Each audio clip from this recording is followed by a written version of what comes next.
So with that, let's dive into today's topic, which is self-care versus self-love.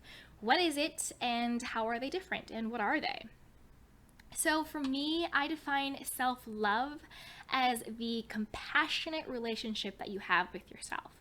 That means knowing that your wants and needs matter, that you are your best and first priority, and that you are intrinsically valuable and worthy. So your worth and value isn't rooted in what you do.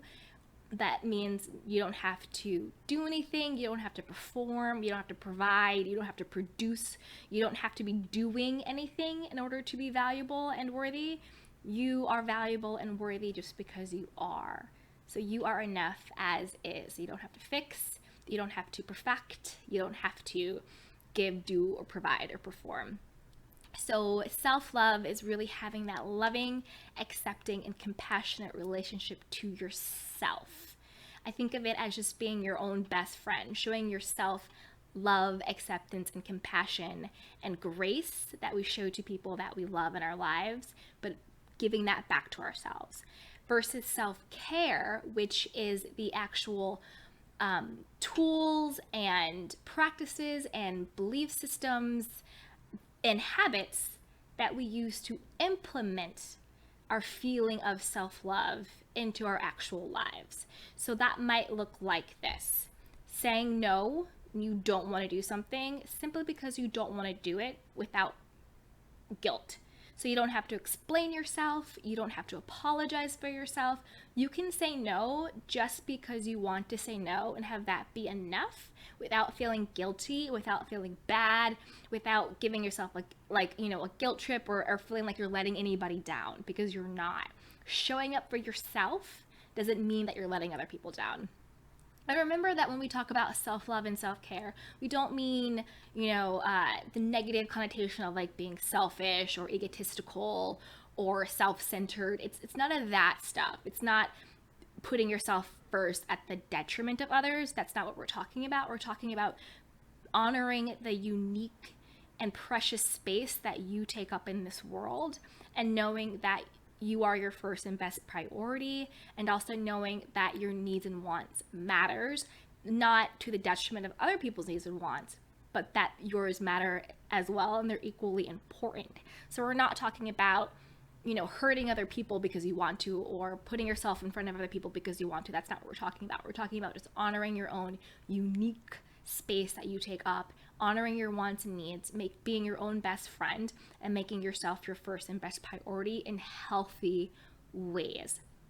And so what self-care and self-love may look like is, resting when you're tired, taking a break, being able to say, I've reached my limit, I need to take a break, I need to take a step back. It also looks like setting healthy boundaries with people. It's like, when you do X, Y, and Z, it makes me feel like this, so I would appreciate if we didn't do that. And if you can't respect and honor that, then maybe we can't be friends. Then maybe we have to break up. Then maybe I'm going to find a new job.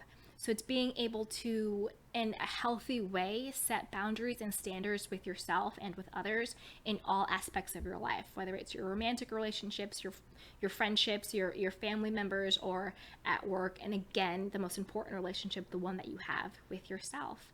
Self-love and self-care also looks like, this is my body, this is my temple. I'm going to get my rest, I'm going to drink my water, I'm going to move my body and exercise, I'm going to meditate, I'm going to journal, I'm going to take time for myself. It's okay to take intentional alone time, unplug from the family, unplug from your significant other, unplug from your friends. It is okay to unplug and to be on your own and to take care of yourself and to completely fill yourself up. I'm not saying that you have to be a recluse, and I'm not saying that you have to shut off relationships, but it's okay to take intentional time alone just to refill yourself. And so those are some ways that, self-love and self-care can really shift your life, so that way when you say no, you don't have the guilt. So when you're able to say no, that makes your yes so much more powerful, right? Because if you say yes to everything because you're so scared to say no, then your yes loses its meaning, not just to other people, but your yes loses its meaning to yourself. Because if you are saying yes to things and to people that you don't want to say yes to, what happens is you become resentful.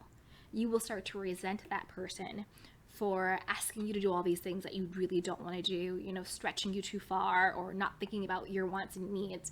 When the truth is, it is up to you to communicate what your limitations are, what your wants and needs are, what your yes is and what your no is, and then to follow up by that by actually implementing that boundary or that standard or that yes or that no.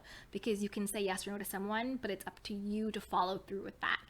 Don't give in to the pressure of like, but please, I really want to, or all those things. It is really up to you to stand firm in your yes and to stand firm in your no. Say no without the guilt, say yes without the resentment. So those are just a few things that we cover over on my Patreon page, on the podcast, and also here on Instagram and on YouTube and wherever you find me on social media. So if you want to connect, feel free to shoot me an email at info@candywashington.com. Send me a DM to follow over on Instagram at Candy Washington.